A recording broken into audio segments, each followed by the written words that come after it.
Vous avez Graziella et Xavier qui ont fait une carrière dans l'immobilier dans le nord de la France. Xavier était fou amoureux de la montagne. Graziella a partagé sa passion. Donc ils ont décidé d'installer leur petite famille au Grand Bornand. Il n'y avait personne dans la maison. Il n'y avait pas Sarah, pas Laetitia, pas Grégory, pas ma mère. Ça paraissait bizarre parce qu'ils savaient tous que j'arrivais. La disparition d'une famille de 5 personnes, c'est un fait extrêmement rare. Il s'est passé quelque chose. Il a la certitude qu'il s'est passé quelque chose. Et il était loin de s'imaginer l'ampleur du désastre. Et du sang, il y en a partout, partout. Dans le salon, dans la cuisine, dans les chambres, sur les murs. À ce stade, il ne fait aucun doute que la piste criminelle est privilégiée. Tout ce qui reste de 5 membres de la famille, c'est quelques ossements humains, quelques fragments dentaires, aussi ahurissants que cela puisse paraître. Qui pourrait avoir l'idée de tuer une famille pour s'approprier leur maison? De toute façon, c'est à partir de ce moment-là où, quelque part, j'ai arrêté d'être enfant.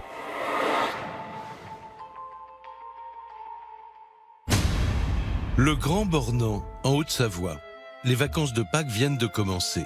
Ce samedi 12 avril 2003, il est environ 10 h du matin lorsque Mario arrive dans la station de ski. Âgé de 14 ans, il vit dans le nord de la France avec son père. Ses parents sont séparés, alors comme d'habitude, il vient passer les vacances chez sa mère, Graziella Ortolano, 36 ans. Elle a refait sa vie avec Xavier Flactif, un promoteur immobilier de 41 ans. Ils habitent un très beau chalet avec leurs 3 enfants, Sarah, 10 ans, Laetitia, 9 ans, et le petit dernier, Grégory, 7 ans. Une famille recomposée, heureuse et unie jusqu'à ce 12 avril 2003.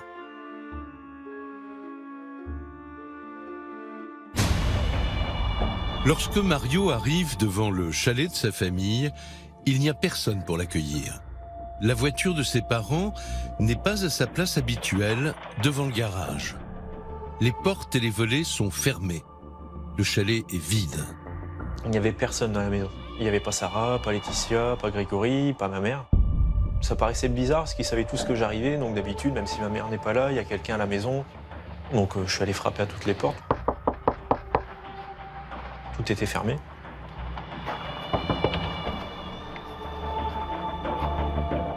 Pas de réponse. Donc il se dit, bon, ils sont partis peut-être faire des courses. Il appelle sa mère, qui ne répond pas. Il appelle son beau-père, qui ne répond pas. Personne ne répond. C'était toujours répondeur. Puis finalement, au bout d'1 heure, 2 heures, Mario m'a dit, c'est pas grave, je vais aller chez des amis à maman qui habitent un petit peu en dessous, que je connais très bien. Mario descend au village et se rend dans le restaurant des amis de ses parents. Arrivé là-bas, donc je demande forcément s'ils ont des nouvelles de ma mère, parce que je devais arriver et qu'il n'y a personne. Il y a tous les amis qui sont là pour le rassurer, tous les amis pour dire t'inquiète pas, on va attendre tes parents. Des fois, ils ont des occupations tellement importantes qu'ils peuvent prendre du retard. Donc t'es chez nous comme t'es chez toi, il n'y a aucun problème. Toute la journée, j'ai essayé d'appeler sur le portable de ma mère, sur le portable de Xavier, sur le portable de Sarah. J'ai essayé d'appeler à la maison plusieurs fois. À chaque fois, je suis tombé sur les répondeurs. Donc vraiment aucune nouvelle, aucun signe de vie et de personne. Mario est très inquiet. Où est donc passée sa famille? Et surtout, comment sa mère, Graziella, a-t-elle pu partir sans le prévenir alors qu'il venait passer les vacances chez elle? Graziella n'aurait jamais laissé Mario, jamais. S'il y avait un souci, Mario, on l'aurait su, on ne l'aurait pas envoyé. La nuit est tombée au Grand Bornand. Et les amis de la famille Flactif, intrigués à leur tour, décident de se rendre au chalet accompagnés de Mario. Ils arrivent devant chez ma sœur, pas de voiture, mais ils commencent à se demander ce qui se passe. Et puis là, ils font le tour du chalet, ils essaient d'ouvrir les portes fermées. On a trouvé une porte ouverte finalement derrière, donc c'est une porte qui est toujours fermée. D'habitude, il y a même le volet qui est fermé, on s'en sert jamais. Mario pénètre dans le chalet de sa famille, il fait le tour des pièces. À l'intérieur, règne un étrange silence. Il y a plusieurs choses qui m'ont tapé dans l'œil à ce niveau-là. C'est on va y revenir, mais c'est le rangement. Il y avait les coussins sur le canapé de ma mère qui n'ont jamais été mis aussi droit que ça, aussi parfaitement rangés. C'était table rase, il n'y avait rien qui traînait, pas une assiette, pas un verre, rien, tout propre. Et là, je décide de remonter là dans les chambres, voir si je vois pas des vêtements qui manquent, des sacs. Ce qui l'a vraiment choqué, c'est qu'il s'est aperçu que sur les lits, il n'y avait plus rien. Pas de drap, pas de couette, c'était les matelas nus en fait, sur les lits. Donc je me suis dit, bon, ils n'ont pas dormi là. Et je me souviens même d'un excès de colère que j'ai eu, j'avais balancé un truc dans la salle de bain parce que j'arrivais pas à les trouver et qu'il n'y avait rien qui me disait où ils étaient, quoi. Il s'est passé quelque chose. Il a la certitude qu'il s'est passé quelque chose. Et il était loin de s'imaginer l'ampleur du désastre. Le lendemain matin, la famille Flactif n'est toujours pas là. Alors les proches décident d'alerter les gendarmes. La première piste privilégiée est celle de l'accident. De gros moyens sont mis en place pour essayer de retrouver le 4x4 rouge de la famille Flactif. Au Grand Bornand, comme en Haute-Savoie en général, c'est des routes avec des épingles à 90, des épingles à 180 même, des virages tous les 10 mètres, des beaux virages. Et Xavier avait l'habitude de les prendre facilement entre 90 et 110 à l'heure, ces virages. Donc vraiment, là, tout de suite dans ma tête, c'était accident de voiture, ils sont tombés, il a roulé trop vite, il a fait n'importe quoi, ils sont partis dans le décor. Ça vous envahit une peur que vous n'avez jamais vécue. C'est une peur, qu'est-ce qu'il y a eu, qu'est-ce qui s'est passé Toutes les routes sont inspectées. Un hélicoptère survole également les routes des départements alpins pour essayer de repérer le véhicule. Et il y a même des plongeurs de la gendarmerie qui ont été engagés sur les points d'eau pour tenter d'observer si le véhicule n'aurait pas fait une sortie de route dans un lac. Toutes ces recherches vont se révéler vaines. Les gendarmes ne retrouvent aucune trace du 4x4 familial. Aucun signalement non plus. La piste de l'accident de la route est donc abandonnée. Alors, comme pour toutes les disparitions inquiétantes, les enquêteurs vont s'intéresser à la vie des Flactif. Donc, vous avez Graziella et Xavier qui ont fait une carrière dans l'immobilier dans le nord de la France. Dans les années 2000, ils ont voulu habiter la Haute-Savoie. Xavier était fou amoureux de la montagne. Graziella a partagé sa passion. Donc ils ont décidé d'installer leur petite famille au Grand Bornand, qui est quand même l'une des plus belles régions qui existent. Ma mère, c'était quelqu'un de très énergique, toujours speed. On faisait pas mal de choses, c'était une mère attentionnée, toujours souriante et c'est le souvenir que j'en garde. Oui, c'est vrai qu'elle était très douce. Ça faisait partie de son côté calme, posé, réfléchi. J'ai toujours été en admiration quand je la voyais. On pouvait beaucoup parler avec elle. Et les enfants, c'est des petits-enfants pleins de vie qui se font beaucoup d'amis. Donc Laetitia, c'était la petite boule de nerfs, celle qui faisait toujours des conneries pour attirer l'attention, qui était toujours en train de rigoler. Sarah, son côté, c'était plus l'intello, qui savait un peu tout, qui voulait tout savoir. Et Grégory, c'était le petit garçon de la famille qui faisait du sport, du foot. C'était le petit mec, on l'appelait. Une famille heureuse, un beau chalet. A priori, rien ne peut expliquer la disparition soudaine de Xavier, Graziella et de leurs 3 enfants. Mais en poursuivant leurs investigations, les enquêteurs ne vont pas tarder à découvrir une face plus sombre de Xavier Flactif.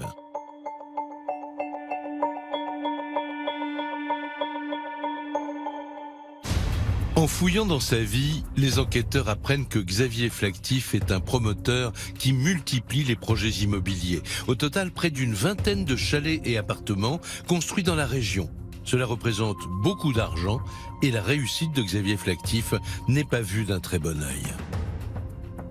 Flactif, c'est pas le garçon discret.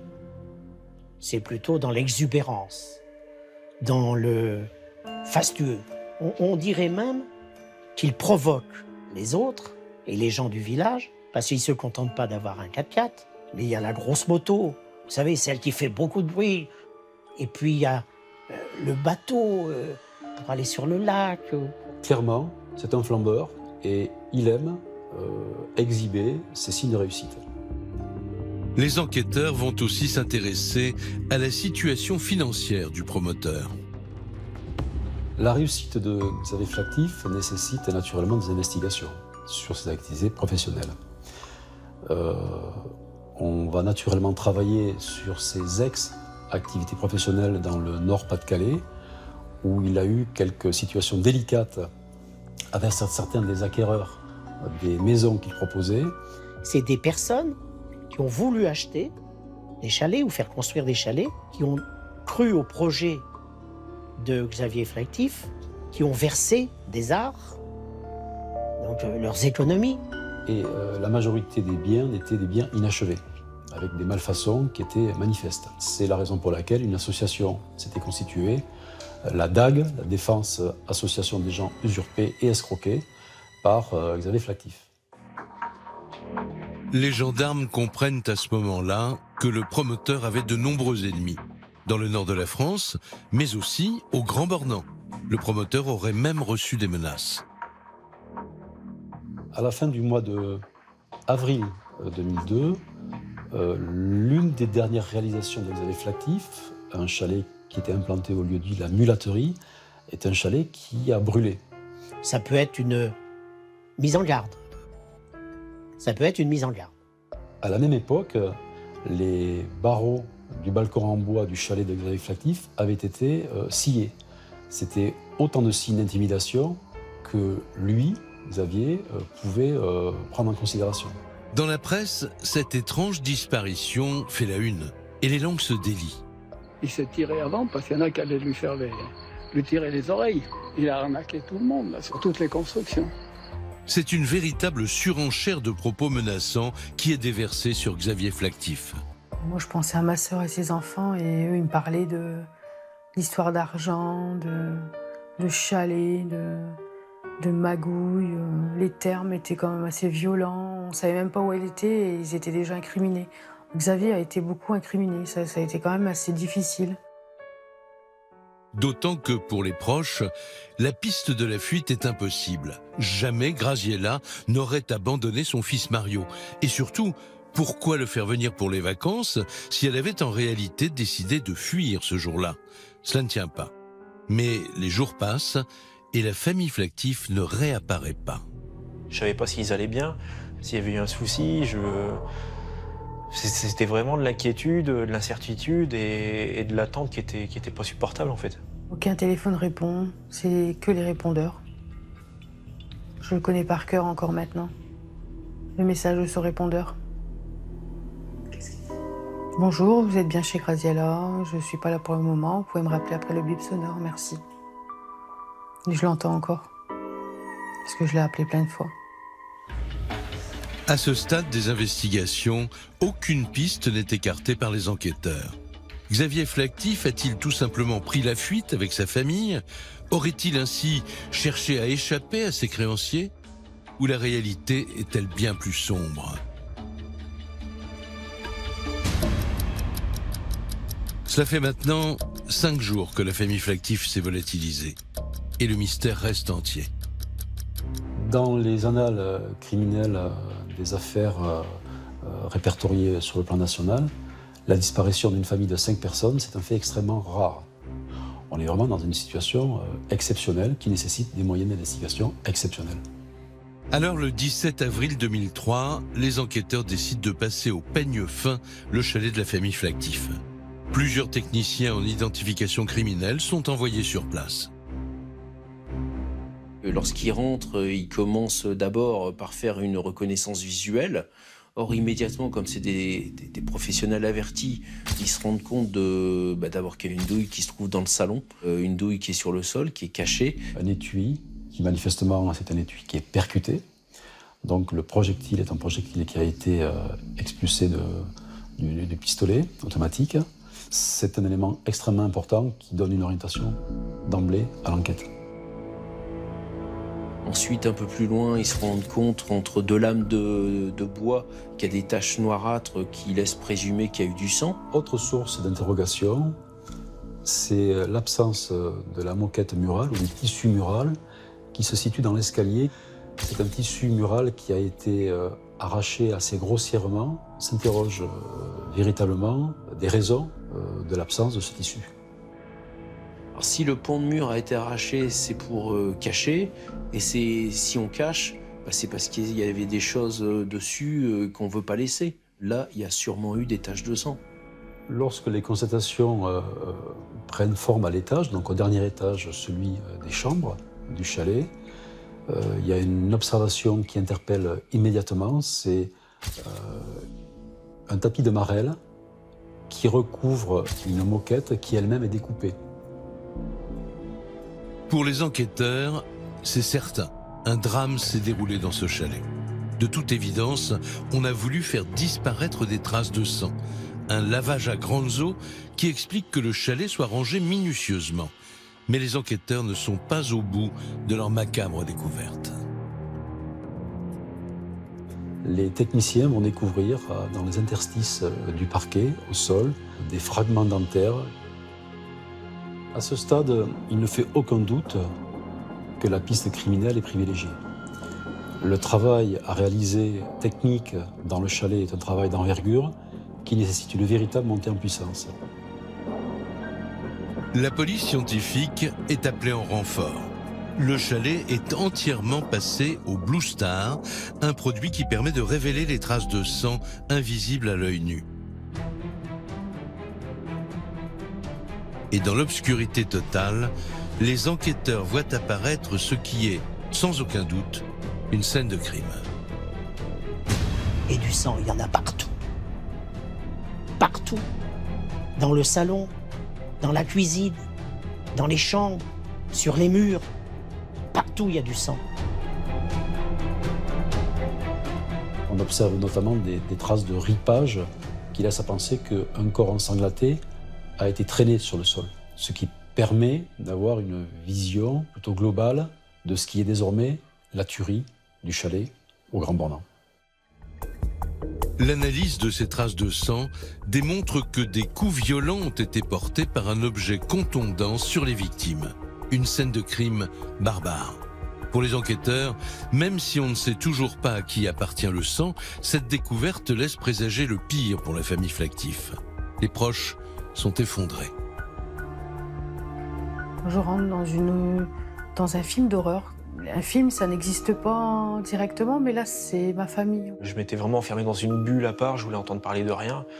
Je crois qu'inconsciemment, je savais que ça me détruirait et je voulais pas. Donc je m'étais enfermé dans une bulle, je voulais pas en entendre parler.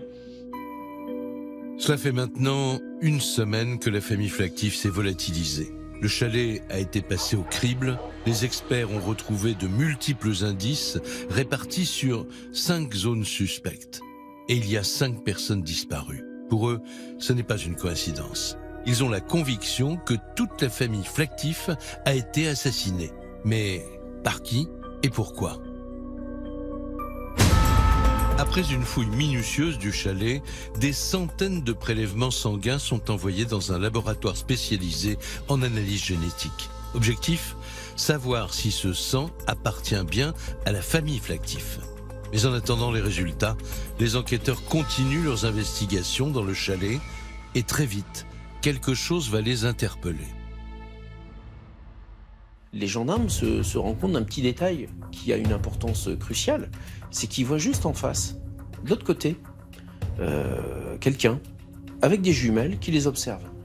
Et c'est un homme qui va rester à peu près 2 ou 3 heures à observer les différentes allées et venues.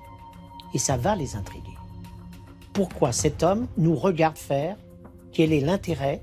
Et on va lui poser quelques questions pour savoir les raisons pour lesquelles il était figé sur le versant en face. Tout de suite, l'homme va se dire qu'il s'appelle David Otiat et on va donc décider de procéder à son audition. Interrogé, David Otiat explique être simplement intrigué par ce déploiement des forces de l'ordre autour du chalet. L'homme, comme le couple Flactif, est originaire du nord de la France. Père de famille sans histoire, il a 31 ans et travaille comme mécanicien. Et il loue un logement au promoteur immobilier disparu. Il vient tout juste de s'installer avec sa femme et leurs 2 enfants au Cortinaire, un chalet situé juste à côté de celui des Flactifs. David Otia présente d'ailleurs aux enquêteurs un bail qu'il aurait signé avec Graziella juste avant leur disparition. En poursuivant leur audition, les gendarmes découvrent un élément capital. Cet homme est sans doute le dernier à avoir vu le couple Flactif vivant. Il l'avait d'ailleurs expliqué aux journalistes venus enquêter sur la disparition de la famille. Il était avec sa femme, avec son 4x4 Toyota Land Cruiser. Il m'avait demandé de déposer les clés de son chalet pour les vacanciers, quoi. Parce qu'il ne retrouvait pas les doubles. Donc voilà. C'est la dernière fois que je l'ai vu, quoi. Et comment était-il à ce moment-là?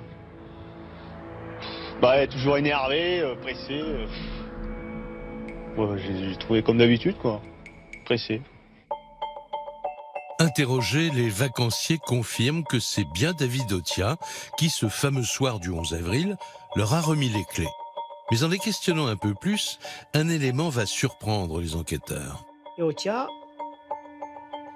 il a un comportement un peu bizarre.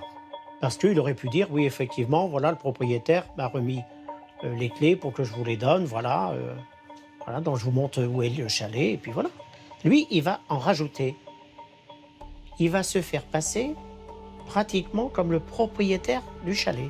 Le fait que David Otia se présente comme le nouveau propriétaire et laisse ses coordonnées en donnant son prénom, son nom et son téléphone portable sont autant d'éléments qui nous intriguent. Un autre élément ne va pas tarder à conforter l'opinion des enquêteurs. Alors que la piste criminelle ne fait désormais plus aucun doute, les seuls qui osent encore critiquer la famille Flactif devant les journalistes, c'est ce même David Otia et sa compagne, Alexandra Lefebvre. Et moi, j'ai travaillé pour eux.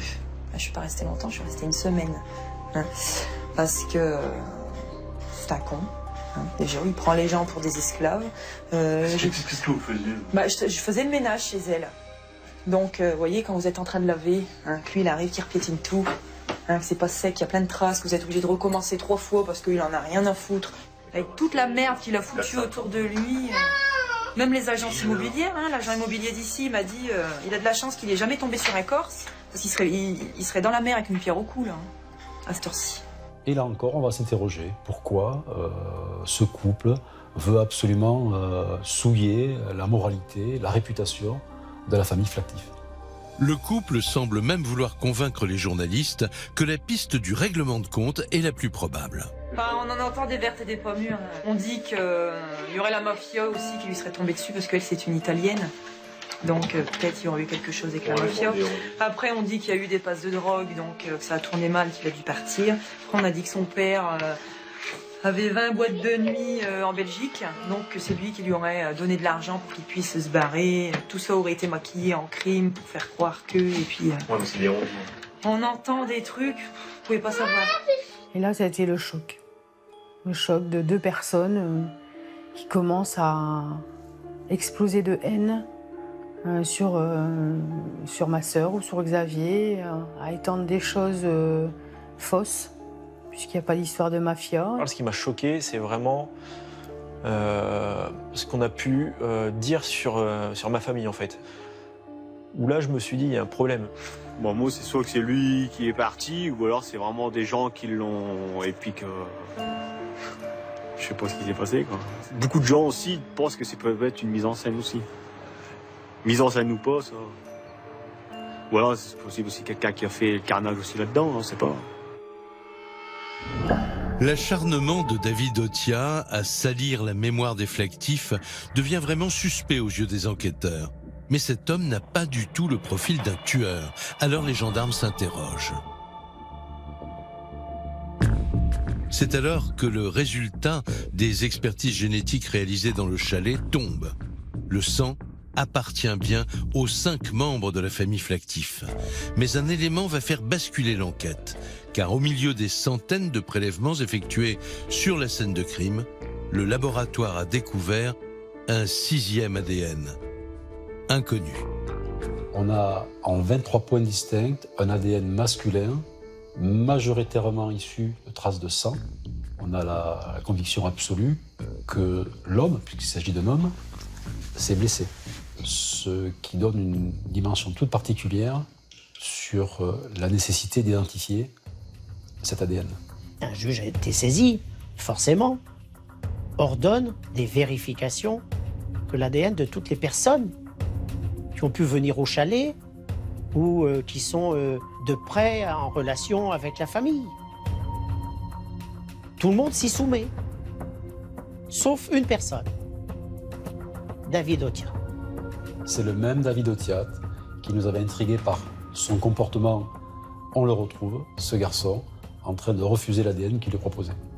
Et à force de palabres, ils finissent par le persuader, ou il finit par se dire sans doute que plus il refuse, plus il devient suspect. Donc il finit par se soumettre à ce prélèvement. Et le résultat va tomber le 15 juillet. Le 6e ADN inconnu, qu'il était impératif pour nous identifier, est désormais identifié. Il s'agit de David Otia. David Otia.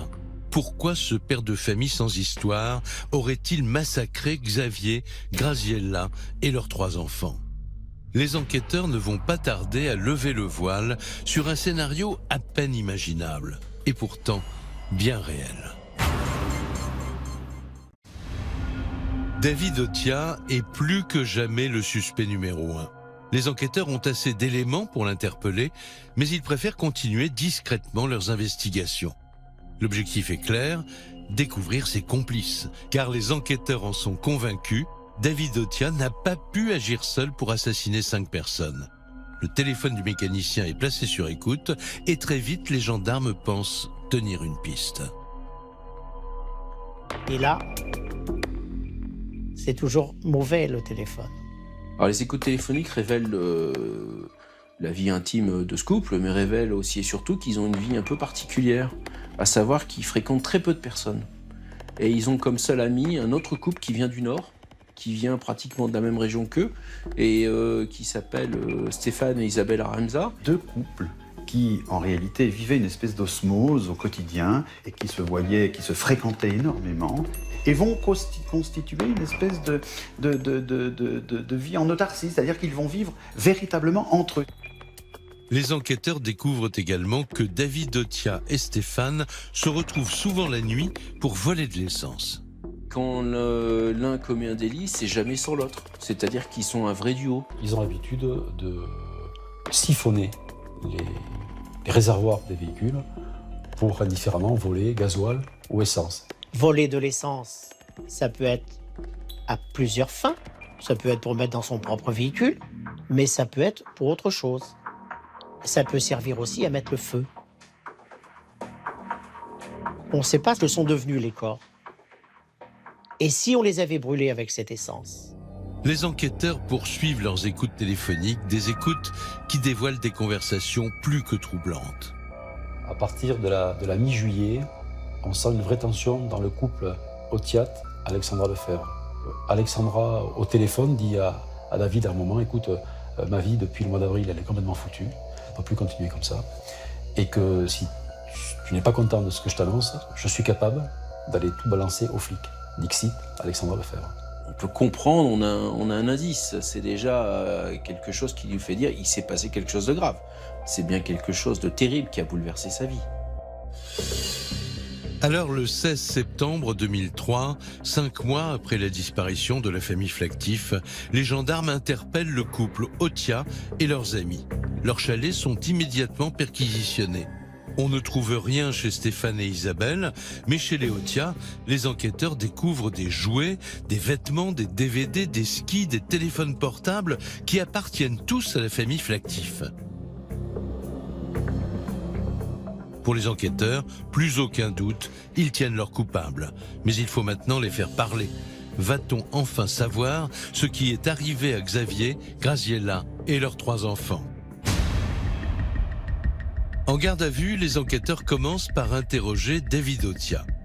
Et ils le confrontent à ses preuves accablantes. Moins de 30 minutes plus tard, il craque et il avoue.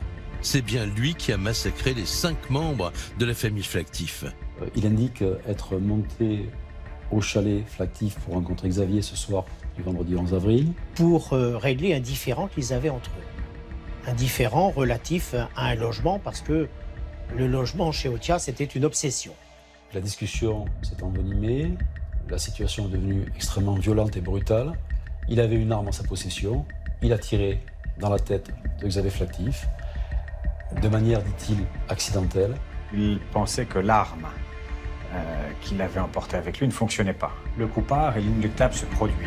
Et au-delà, il a été obligé, dit-il, d'éliminer les autres membres de la famille. Il décrit alors son action comme ayant consisté à ne pas laisser de témoins. David Otia est passé aux aveux, mais il reste une inconnue. Qu'a-t-il fait des corps de Xavier, Graziella et de leurs 3 enfants?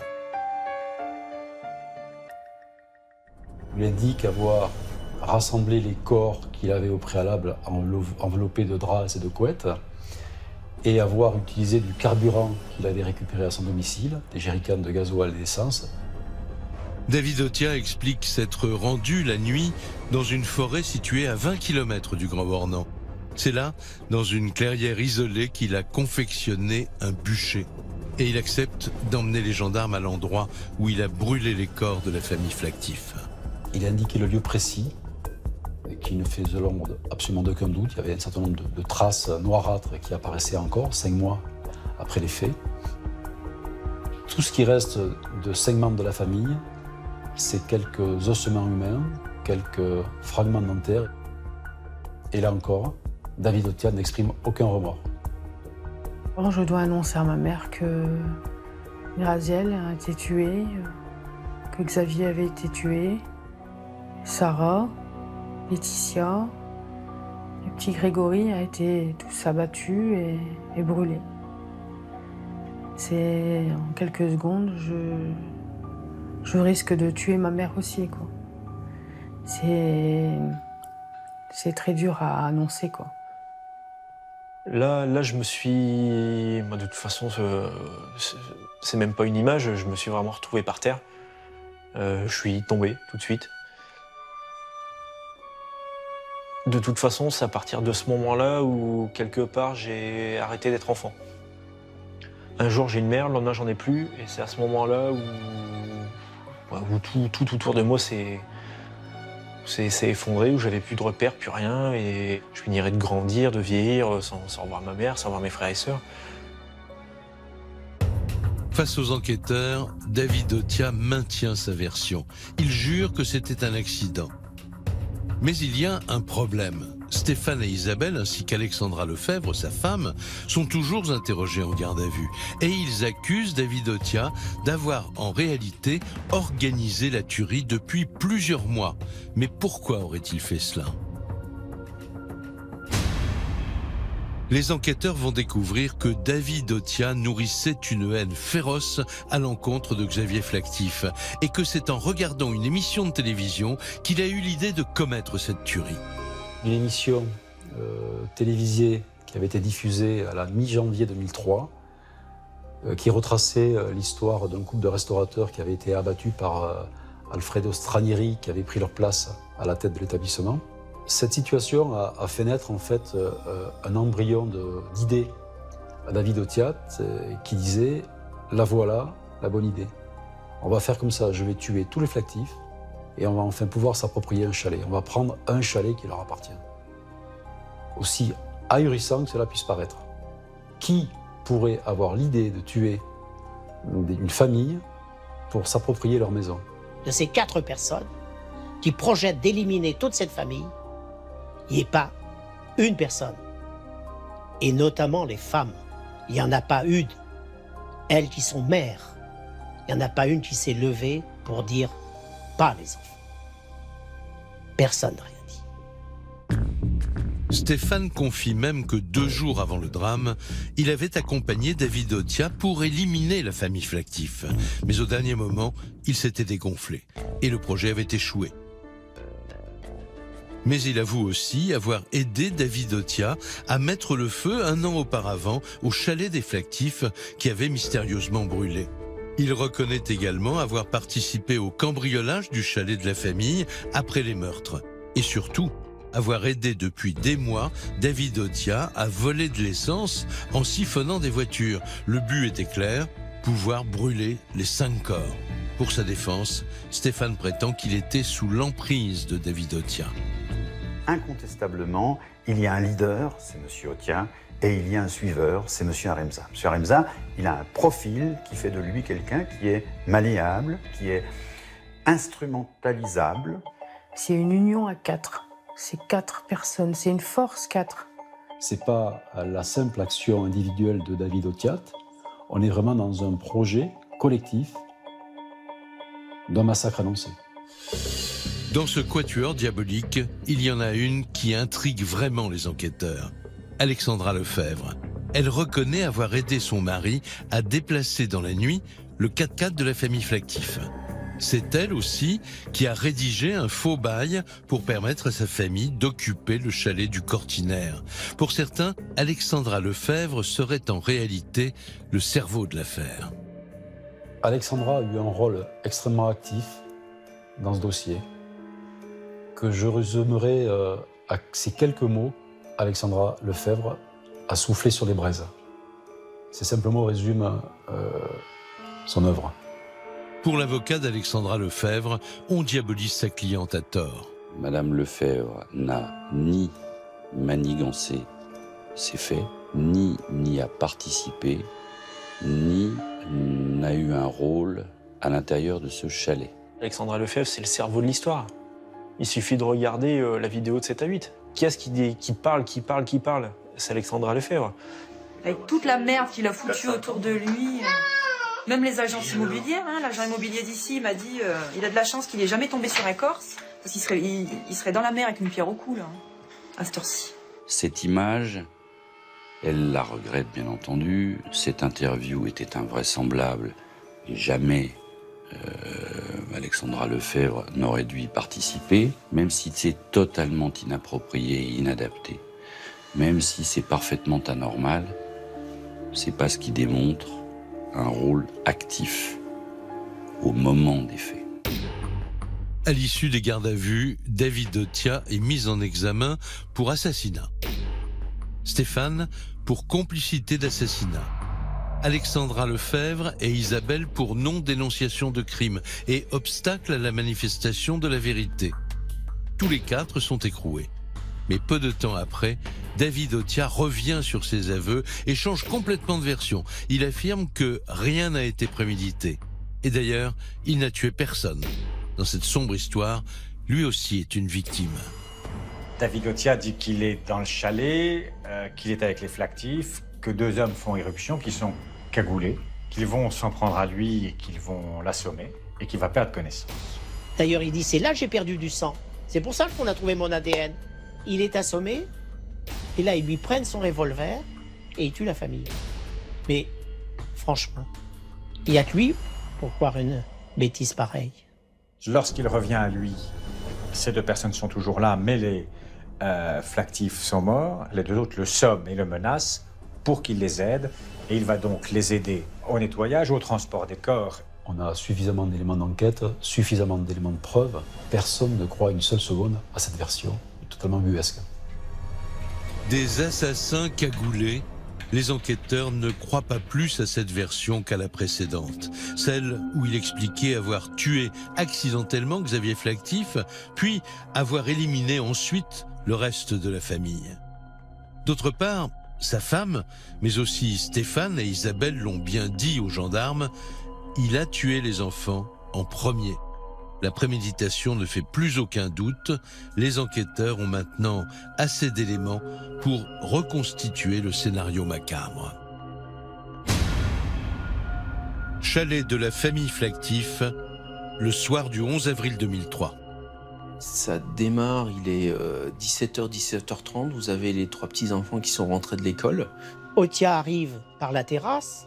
Il y a une porte-fenêtre vitrée de la cuisine qui donne sur la terrasse. On l'imagine très bien, il frappe, il rentre. Les enfants le connaissent, ils ne se méfient pas. David Otiat va d'abord tuer les 3 enfants qui étaient seuls à la maison. Je peux pas imaginer leurs derniers instants, je crois que je m'en relèverai jamais. Déjà, non seulement je pourrais pas m'en remettre si c'était pas quelqu'un de ma famille, mais sauf que là c'est mes frères et sœurs. Je pourrais pas... Je pense que j'arriverai pas à continuer à vivre en ayant l'image en tête. David Otiat va ensuite patienter dans la maison jusqu'au retour de Graziella et de son mari. Puis ensuite, la mère est rentrée. Et la mère, elle est rentrée avec sa voiture par le sous-sol.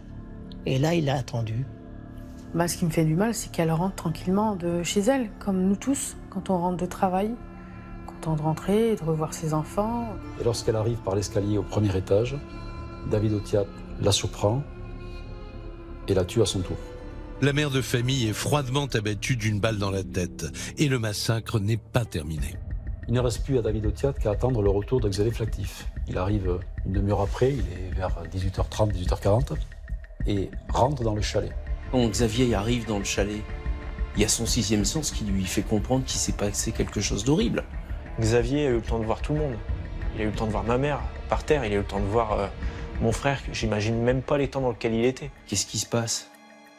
Xavier se révolte. Donc Xavier il se bat avec David Otiat. Et c'est comme ça qu'on a pu récupérer le sang mêlé de David Otiat avec Xavier Flactif. C'est comme ça qu'on a pu remonter l'affaire. Ce qu'il ne savait pas, c'est qu'il avait son arme, qu'il restait une balle, et il lui a mis. Et tout le monde est mort. Voilà le récit de ce qui s'est réellement passé. La jalousie, l'envie, la haine seraient donc les mobiles du massacre de toute une famille. Le 30 juin 2006, David Otiat est condamné à la réclusion criminelle à perpétuité assortie d'une période de sûreté de 22 ans. Stéphane écope de 15 ans d'emprisonnement pour complicité. Alexandra Lefebvre, 10 ans. Et Isabelle, 7 ans. Les trois complices sont aujourd'hui libres et ont refait leur vie quelque part en France.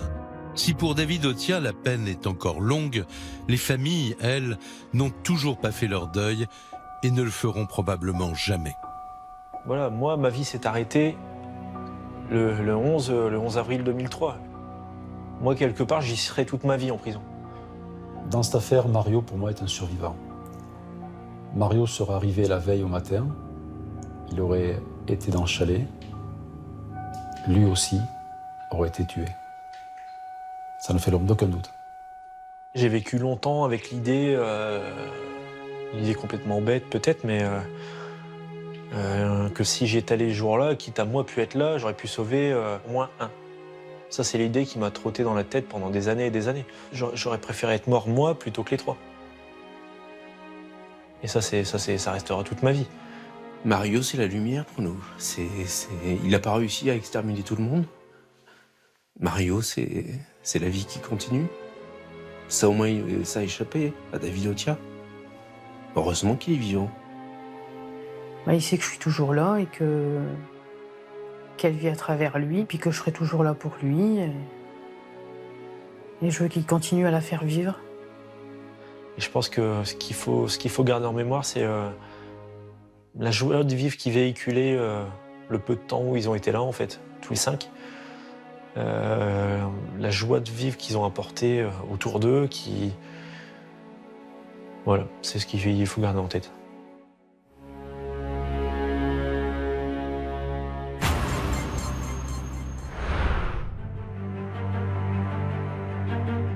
C'est un notable très apprécié de Vence et des alentours. C'est quelqu'un qui est admiré. Christian Iacono, c'était quelqu'un dont la voie était toute tracée. Après la mairie de Vence, il était pressenti pour être sénateur. Christian Iacono, 65 ans, maire d'hiver droite de Vence depuis 11 ans, a été incarcéré hier soir à la prison de Grasse suite à une mise en examen pour viol présumé sur un mineur de sa famille, âgé de 9 ans et demi. C'est une bombe, c'est un tsunami, c'est un coup de tonnerre terrifiant. Je me pose la question, mais qu'est-ce que je fais là? J'ai jamais touché un gosse, et là je sombre un peu, je me mets à sangloter.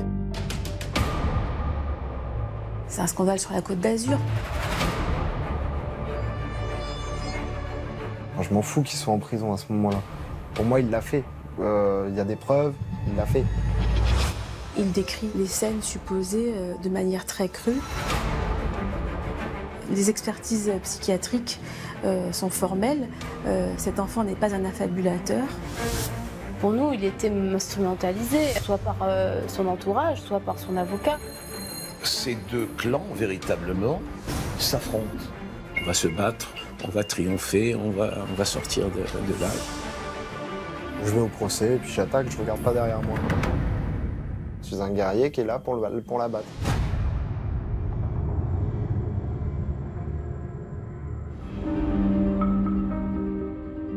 Vence, une commune de 17 000 habitants dans l'arrière-pays niçois.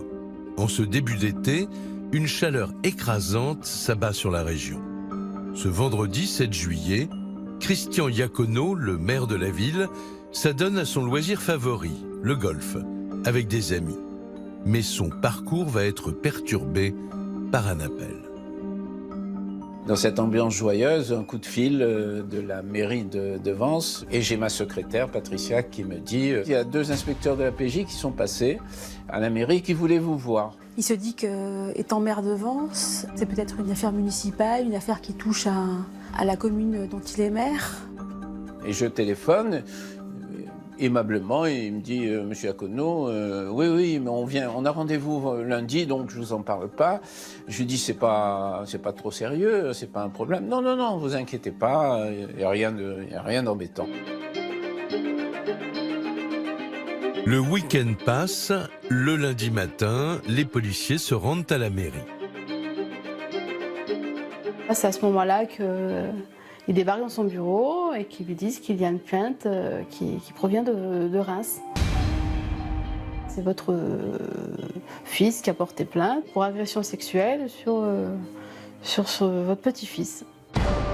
Ces accusations, ce sont celles de Gabriel, 9 ans, l'un des petits-fils de Christian Iacono. Des accusations graves auxquelles le maire de Vence se dit totalement étranger. Christian Iacono dira qu'il a eu le sentiment que la terre s'ouvrait sous ses pieds. Il dit que c'est impossible, c'est une scène complètement surréaliste qui ne peut pas avoir existé. Il ne comprend pas. Les enquêteurs de la police judiciaire procèdent aussitôt à la perquisition de sa villa, là où les sévices auraient eu lieu. Chaque pièce est donc passée au peigne fin.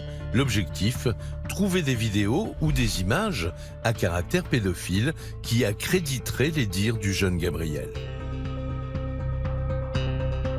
Sur le moment, ils font leur travail, ils font leur boulot. Moi, je suis un fonctionnaire aussi, d'une certaine façon, comme maire, comme officier. Donc, je veux presque les aider. Sur place, Janine, la femme de Christian Iacono, et Cécile, leur fille, assistent stupéfaites à la perquisition. Nous, quand on nous apprend qu'il y a une plainte contre mon père pour agression sexuelle sur son petit-fils, on n'en revient pas, on est complètement estomaqué et bousculé dans les pensées, bousculé par les policiers. Et c'est intrusif, on ne comprend rien de ce qui se passe. Dans la villa, aucune preuve ni élément à charge n'étayant la piste d'un prédateur sexuel n'est retrouvée. Restent les accusations précises de Gabriel. Christian Iacono va devoir s'expliquer devant les enquêteurs. Alors, je suis emmené à la caserne au Var, qui est au nord-est de Nice, par les policiers. Donc après, on a passé quelques heures aux casernes pour être interrogés. Et malgré tout ce qu'on a pu leur dire, ils ne nous croyaient pas. Ils ne voulaient pas nous croire. Et donc il se retrouve directement confronté aux policiers qui lui signifient les raisons de sa garde à vue. Tout commence un mois plus tôt. Alors que Gabriel est en train de jouer chez lui avec sa mère, le jeune garçon est soudainement pris d'une crise de colère. Une fois calmé, il se confie. Son grand-père l'aurait abusé sexuellement. La première fois, elle ne me croit pas. Elle ne veut pas aller plus loin dans la conversation, elle ne me croit pas, elle n'en parle pas vraiment. Pourtant, ce que raconte alors l'enfant est très précis. Il décrit les scènes supposées de manière très crue, très détaillée. Il va utiliser déjà un langage qui est un langage d'enfant. C'est totalement enfantin, il parle de zizi, il parle du zizi de papy. Selon Gabriel, les faits se sont produits 2 ans plus tôt, en 1998 dans la maison de son grand-père. Il était alors en vacances, loin de ses parents qui vivent à Reims. Face à la gravité des accusations, les parents de Gabriel, tout juste séparés, prennent rendez-vous au CHU de Reims. Il a subi plusieurs expertises et à chaque fois, il a redit la même chose. Les expertises psychiatriques sont formelles. Cet enfant n'est pas un affabulateur. Les propos de Gabriel sont jugés crédibles par les experts psychiatres. Le jeune garçon va être ensuite soumis à un examen physique.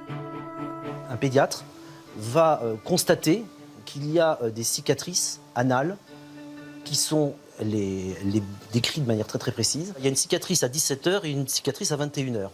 Donc elle positionne très bien, très clairement ces cicatrices-là.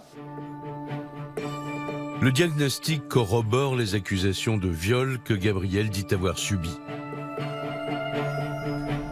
Pourtant, en garde à vue, face aux enquêteurs, son grand-père persiste. Il n'a jamais abusé de son petit-fils.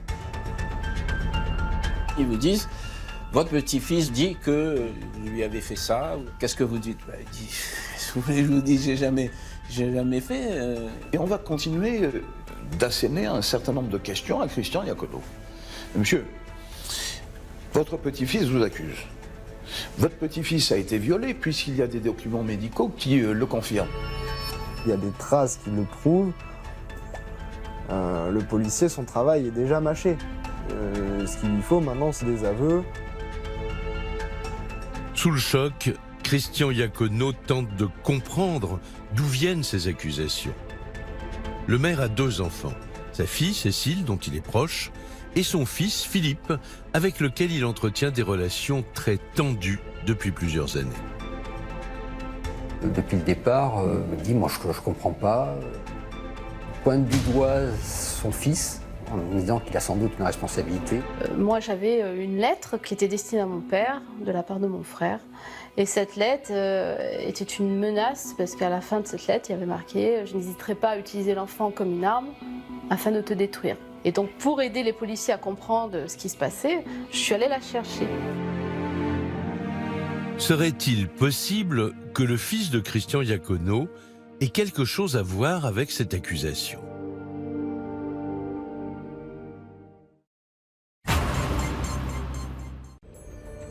Ce 10 juillet 2000, à Nice, cela fait déjà plusieurs heures que Christian Iacono est entendu à la caserne Au Var.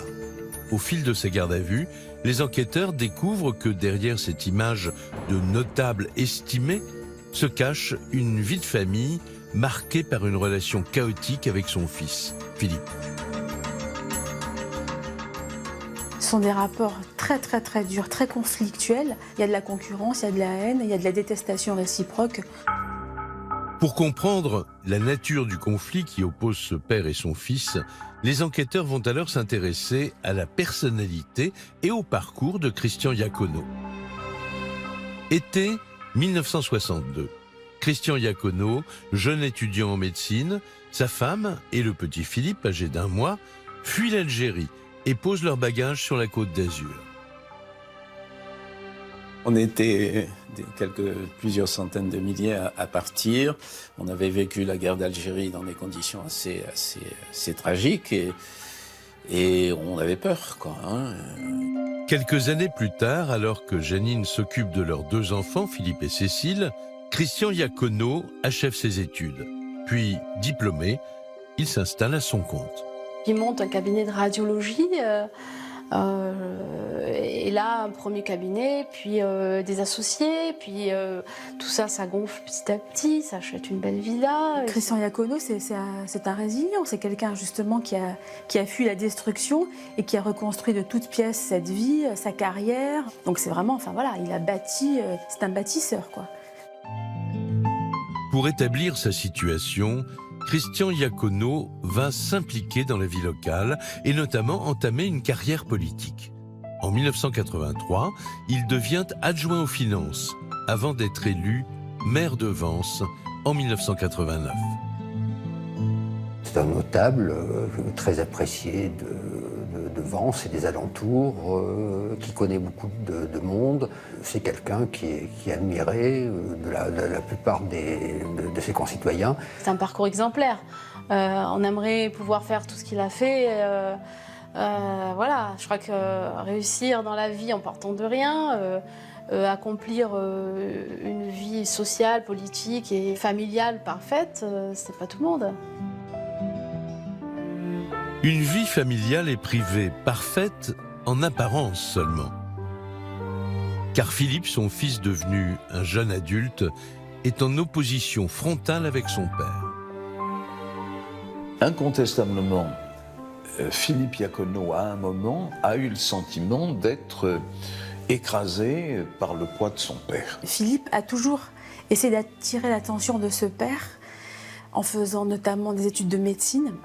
Il avait fait un stage justement chez son père et en fait, il s'était retrouvé complètement paniqué au moment de faire une piqûre. Et son père l'avait traité de bon à rien, de raté.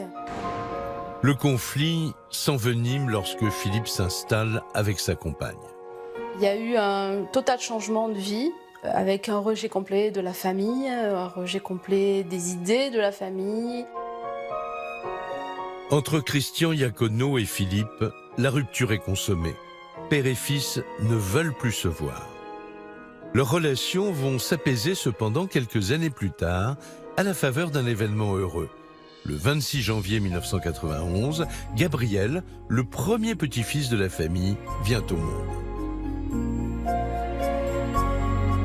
C'est cet enfant qui va perpétuer le nom.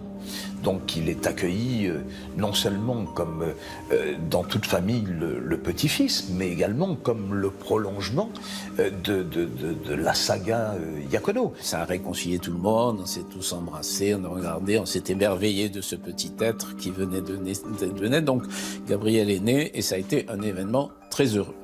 La famille, enfin réunie, passe beaucoup de temps ensemble. Mais très vite, Philippe reproche à son père d'être trop intrusif. Le grand-père estime que l'éducation est beaucoup trop sévère. Le fils considère que son propre père s'immisce dans l'éducation de son fils, et le conflit monte, s'envenime. C'est vrai que Christian Iacono a eu le tort de vouloir s'immiscer dans le mode éducatif qui était celui de son fils. Ce qui n'a pu, bien évidemment, que surenchérir la difficulté qui existait avec lui. Philippe Iacono est alors médecin pharmacologue. À 30 ans, il saisit l'occasion d'une mutation professionnelle pour partir s'installer à 950 km de Vence, à Reims, avec femme et enfants, privant ainsi son père de la présence de Gabriel, âgé alors de 3 ans. J'ai plus de petit-fils, voilà. Enfin, je sais qu'il existe, qu'il est à Reims, qu'il nous aime, qui raconte à toute sa classe que mon papy c'est le maire de Vence, qu'il est fier de moi, que je peux pas le voir. Pendant 3 ans, les grands-parents de Gabriel ne verront pas leur petit-fils. Déterminés à ne pas couper les ponts, ils entament en 1996 une action en justice afin d'obtenir un droit de visite et d'hébergement sur Gabriel. C'est plus qu'un affront, c'est, à mon sens, perçu comme une véritable déclaration de guerre. Philippe Iacono indique qu'il emploiera tous les moyens pour que son grand-père ne puisse pas voir Gabriel, ou en tous les cas ne s'immisce pas dans l'éducation de Gabriel. Mais en 1997, Christian Iacono et sa femme obtiennent gain de cause. La justice ayant reconnu l'intérêt supérieur de l'enfant, Gabriel, âgé maintenant de 6 ans, a le droit à 2 semaines de vacances auprès de ses grands-parents chaque année. Qui est-ce qui t'a coupé les cheveux? Des bons souvenirs, il y en a plein. Les moments dans la piscine à faire l'âne. Il y avait plein de jeunes de mon âge. On avait un vrai goûter. Enfin, on pouvait faire ce qu'on voulait. C'est des vacances comme n'importe quel enfant aimerait faire. Quand il vient à la villa, il est heureux. Heureux. Passionnément heureux. C'est-à-dire qu'on le voyait tout le temps dans un état d'excitation en venant. L'enfant vit des instants d'insouciance, loin de ses parents qui se déchirent. Cette même année, en effet, son père et sa mère se séparent et entament une procédure de divorce. Il était vraiment pas bien du tout par ce départ de son père, ça le marquait terriblement. Il s'est senti complètement abandonné du côté de son père. Il n'y avait plus que sa mère. Je vis avec ma mère, lui au début il prend un petit studio, enfin un petit appartement. Puis plus tard il amène la chose que je vais avoir une belle-mère, qu'il va reprendre une maison avec elle. Pour lui, c'est une catastrophe. Il y a un conflit entre le père et la mère. Il y a un père qui s'en va, qui refait une autre vie avec de nouveaux enfants. Ça fait beaucoup. Gabriel est alors au cœur de deux tourmentes familiales. La guerre que se livrent ses parents et le conflit qui oppose Philippe, son père, à Christian Iacono, son grand-père. C'est précisément dans ce contexte, à l'été 1998, que les agressions sur Gabriel auraient eu lieu.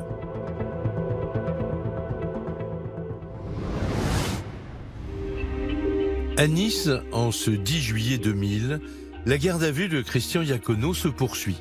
Le maire de Vence évoque les querelles qu'il oppose à son fils Philippe, mais pour l'instant, c'est la thèse de Gabriel que les enquêteurs retiennent. Ils vont confronter Christian Iacono aux accusations très précises de son petit-fils.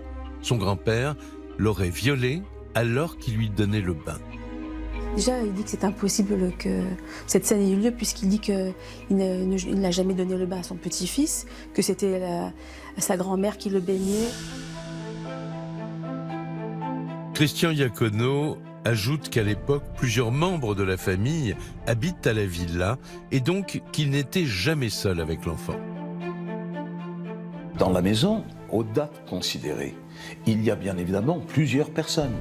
Il y a la maman de Christian Iacono, qui à l'époque est encore en vie, il y a son épouse, il y a sa fille. J'avais mon fils qui était né, et donc j'étais en permanence soit à m'occuper de mon fils, soit à surveiller Gabriel, qui lui passait son temps à courir dans toute la maison. Pourtant, les enquêteurs disposent d'un élément accablant. Les examens médicaux qui révèlent la présence de cicatrices sur les parties intimes de Gabriel. D'après les experts, l'enfant a donc bien été violé. Gabriel, lui, avait toujours une position qui était de dire « j'ai vécu ce que je raconte ». Mais ça n'a jamais été uniquement parole de l'un contre parole de l'autre, parce que tous les experts, sans exception, vont tous aller dans le sens de dire « ce garçon, ce petit enfant, a vécu un acte traumatique grave qui est un acte d'agression sexuelle ». À la fin de sa garde à vue, Christian Iacono est mis en examen pour viol sur mineur par ascendant et placé en détention provisoire à la maison d'arrêt de Grasse. Le maire de Vence, premier magistrat de la ville, devient alors le matricule 11 546. Son entourage accuse le coup. Il a 60 et quelques années. Il était promis, après une réussite professionnelle tout à fait satisfaisante, un avenir politique brillant. Il a le sentiment que tout s'effondre. Je pense à ma femme et à ma fille, quoi.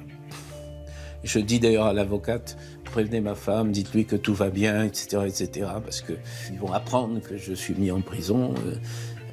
C'est terrible, quoi, c'est terrible. Sur la place du marché de la cité provençale, comme au sein de la mairie, l'incarcération de Christian Iacono est sur toutes les lèvres. Le maire serait un violeur d'enfants. Un scandale qui passionne les médias. Christian Iacono, 65 ans, maire d'Yverdroite de Vence depuis 11 ans, a été incarcéré hier soir à la prison de Grasse suite à une mise en examen pour viol présumé sur un mineur de sa famille, âgé de 9 ans et demi. C'est une bombe, c'est un tsunami, c'est un coup de tonnerre terrifiant. Personne dans l'entourage de Christian Iacono, personne à Vence ne pouvait envisager pareille ignominie. Pour Gabriel, âgé à ce moment-là de 9 ans et demi, cette incarcération est un soulagement. À ce moment-là précis, mon sentiment, c'est il l'a fait. Donc, je m'en fous qu'il soit en prison à ce moment-là. Pour moi, il l'a fait. Il y a des preuves, il l'a fait. Désormais, c'est sur la place publique que les deux clans s'affrontent. Du côté de Gabriel et de son père, on se réfugie derrière les rapports d'expertise qui affirment que le petit garçon n'est pas un menteur. Du côté de Christian Iacono et du reste de la famille, on vit maintenant au rythme du comité de soutien et des parloirs pour organiser sa défense. C'est un moment de rencontre où on peut le voir, où on peut lui redonner une force, notre force, on puise en nous et puis on lui redonne un petit peu dans ce moment de 45 minutes de parloir où on lui redonne un peu de force pour pouvoir tenir. Alors à ce moment-là, la vie a repris, quoi. On va se battre, on va triompher, on va sortir de là, etc. Après avoir formulé 2 demandes de liberté conditionnelle, Christian Iacono obtient sa libération sous contrôle judiciaire le 12 octobre 2000, après 3 mois de prison. Je vois le gardien qui fait un pas à l'intérieur, alors qu'en général, il reste absolument à l'extérieur. Et tout de suite, il me dit « Allez, préparez-vous, vous sortez ». C'est des moments d'une émotion extrême, hein. On risque d'avoir les jambes qui flageolent, mais dès qu'on le croit, alors là, on a l'adrénaline qui revient à toute allure et j'ai pris le premier sac poubelle, j'ai tout mis à l'intérieur et puis voilà, 1 heure ou 2 heures après, je sortais. Galvanisé, Christian Iacono décide de relancer sa carrière politique et il se présente aux élections municipales de mars 2001. Mais l'ombre de sa mise en accusation pour viol sur mineur entache sa campagne électorale. 6 mois après sa sortie de prison, il perd le scrutin et il redevient simple conseiller municipal. J'assiste à un conseil municipal en étant impuissant. Tous mes rêves, ils sont brisés, quoi. À ce moment-là, il y a un ami qui me pousse à, disons, tu peux pas rester comme ça, et qui me pousse à reprendre un peu d'activité médicale. Et donc, j'ai refait des remplacements à partir de, je crois, 2003 ou 2004. J'ai repris quelques remplacements, ce qui m'a fait du bien. Pendant ce temps-là, l'instruction suit son cours. Les juges et les experts recueillent de nombreux témoignages.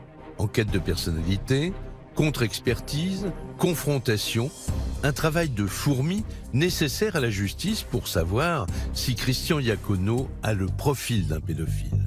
En 2008, contre toute attente, Christian Iacono est réélu maire de Vence, 8 ans après être sorti de prison.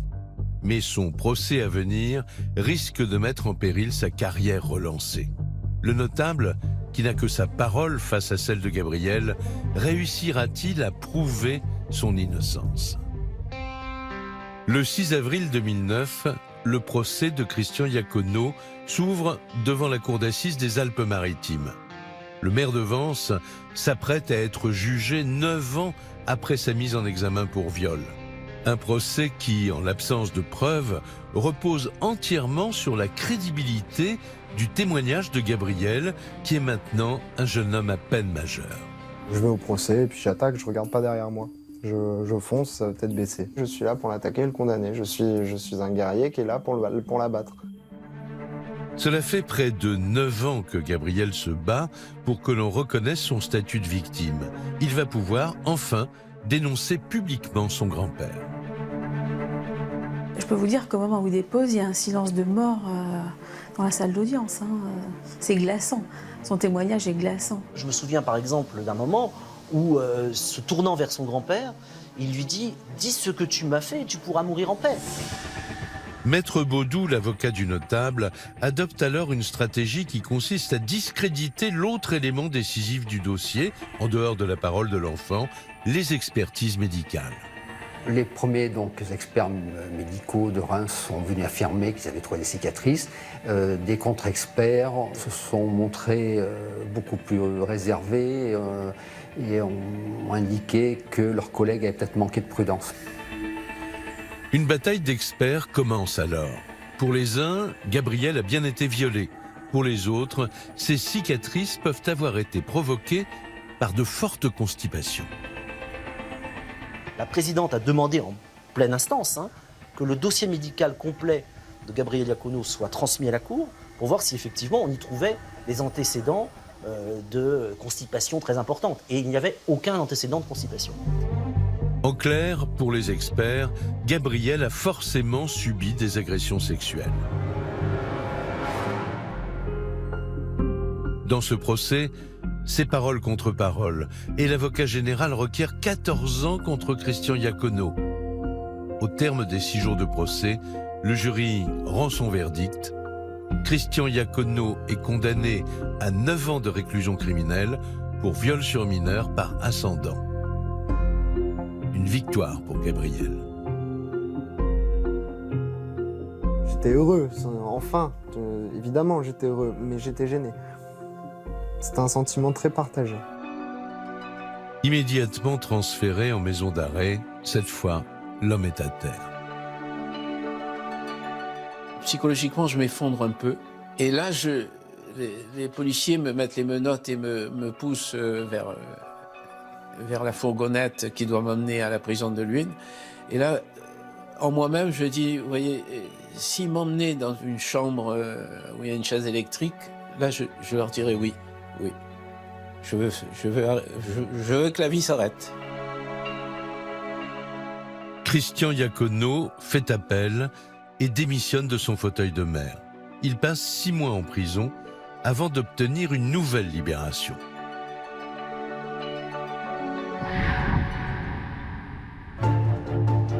Un an et demi plus tard, le 13 février 2011, son procès en appel s'ouvre à la cour d'assises des Bouches-du-Rhône.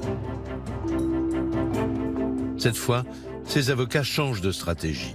Il n'est plus question de contester les actes de viol, mais de mettre à mal la parole de Gabrielle. Cette stratégie convaincra-t-elle les jurés? Christian Iacono en est persuadé. Appelé à la barre, le grand-père qui joue sa liberté et son honneur se montre particulièrement véhément. Lui, il a commencé à m'agresser en disant que, en gros, que j'étais un merdeux qui mentait, et voilà, mais il l'a fait d'une manière où il me déstabilisait énormément. Et quand il m'a braqué, il s'est mis aussi les jurés à dos. Cette intervention-là lui a coûté sa condamnation et j'en suis quasiment persuadé. Après 10 jours de débat, la Cour tranche. Christian Iacono est reconnu coupable d'actes de viol sur Gabrielle. Sa peine est confirmée, 9 ans de réclusion. À 74 ans, pour la 3e fois, il retourne en prison. Pour moi, c'est terminé. Il n'y a plus aucune chance. On arrête tout. Je ne veux plus entendre parler ni de Vence, ni de cette affaire, puisque pour moi, c'est fini. Une famille meurtrie et éclatée, 11 années de procédure, une réputation ruinée, c'est le triste bilan de l'affaire Iacono. À ce stade, Christian Iacono ne dispose que d'un ultime recours, la Cour de cassation, son dernier espoir de recouvrer la liberté.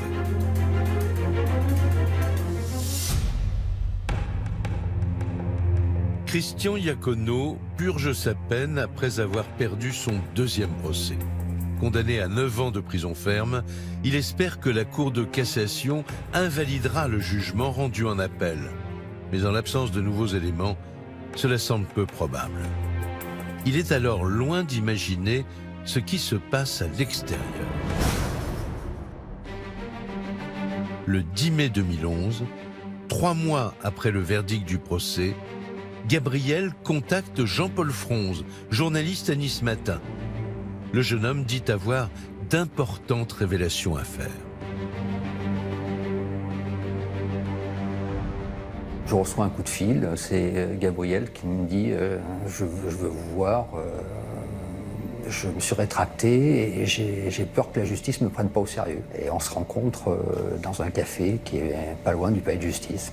Donc j'y vais, il me paye un café, là je lui sors la lettre, je me rétracte en décondamnant complètement mon grand-père, en le mettant complètement hors de cause. Je me suis peut-être fait violer, mais c'est pas mon grand-père, donc vous pouvez le libérer. C'est un coup de théâtre. Depuis le début, La justice se base sur un témoignage qui, aujourd'hui, s'effondre. Il y a eu 11 ans de procédure, il y a eu 2 procès. Et là, du jour au lendemain, il dit que tout ça est faux, que son grand-père est innocent. À la seconde où ma rétractation paraît publique, tout le monde me tourne le dos. Tout le monde. Il n'y a personne qui ne me tourne pas le dos, même mes amis me tournent le dos, mes copains, ma copine, enfin, tout le monde me tourne le dos, ma mère, mon père. Incarcéré, c'est par la presse que Christian Iacono a vent de la volte-face de son petit-fils. Il y avait sur la une, en gros titre, qui prenait toute la première page, « J'ai jamais été violé par mon grand-père », avec sa photo. Je crois avoir versé quelques larmes, mais c'était des larmes de bonheur. Je pensais à moi, bien sûr, mais je pensais surtout à lui. J'ai dit, ça y est, il est déchargé de sa culpabilité. Un sentiment qui n'a cessé de grandir chez Gabriel depuis qu'il est devenu père à son tour. Je ne voulais pas que mon fils soit conçu ou vive dans un mensonge.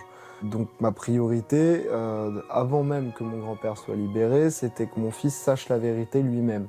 Et je voulais pas faire vivre l'enfer ni à mon grand-père, ni à ma famille, ni à mon père et ma mère qui souffraient parce que justement ils pensaient que j'avais été violé. Je voulais que plus personne souffre de ça puisque c'était pas vrai. Pourquoi le petit garçon aurait-il choisi d'accuser son grand-père? Contre toute attente, il va donner une explication très simple. Il aurait été en manque affectif et aurait souffert du divorce de ses parents. Il se serait alors convaincu de ses mensonges. À cet âge-là, ce qu'il vit, c'est la rupture de ses parents. Le père, Philippe, dont il sait qu'il refait sa vie. Il sait qu'il est l'enjeu d'une rivalité judiciaire entre son père, sa mère, séparés, qu'il a peut-être la possibilité de rabibocher. Peut-être Gabriel a trouvé des moyens simplement de créer une situation pour faire venir son père, pour retrouver de l'amour, de l'affection de la part de son père. Mon père, ma mère et moi, quand le verdict tombe, on se prend dans les bras, tous ensemble. Donc l'enfant, il a ses 2 parents. Et donc, voilà, l'aboutissement est là. Quelque part, ça a fonctionné. Le 22 juin 2011, un mois après l'envoi de la lettre de Gabriel à la justice, Christian Iacono est libéré sous contrôle judiciaire. Mais 5 mois plus tard, nouveau coup de théâtre. La Cour de cassation, qui ne juge que des points de droit, mais n'aborde pas le fond du dossier, ne prend pas en compte les aveux de Gabriel.